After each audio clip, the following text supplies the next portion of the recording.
populations are at an advantage. Their food is produced in simpler, less toxic environment. Their food is simpler. They are not exposed to the harmful products that we are exposed to in the urban population, particularly things like pesticides and preservatives and trans fats and excessive sugars. So they are eating simpler food. They grow their own food in better ways. And if you look at the traditional Indian diet, it's really about dal chawal and or it's about millets, or it's about simple vegetables and fruits which are locally grown. So it can't get better than that, and that's pretty much all we need to build up a good resilient body.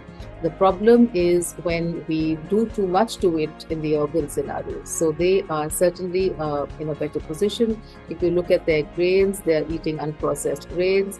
They are not having white sugar. Most of them are having jaggery. They get their proteins from lentils and pulses, from chanas and sattus, totally ingrained in our traditional diets. So they don't have to go and look for expensive alternatives. None of these are expensive.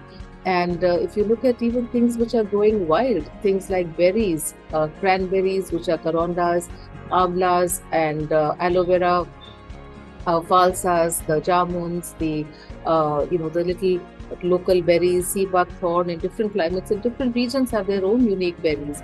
And so these are exotic for the urban population, but they are really totally indigenous to the rural population. And it therefore does not mean that they are deprived of any kind of nutrients. They are also eating better kind of quality of fats. They use traditional ghees. They use mustard oil, sesame oil, depending on the area and the region of where we're talking about. And also things like milk and dairy products are far purer. They have their own animals, they feed them themselves. Compared to the urban population, we are exposed to all the industrially, commercially produced dairy, which is adulterated, and also it has been treated differently. They have hormones given to the animals. None of all that happens in the rural population. So they actually eat better food and purer food.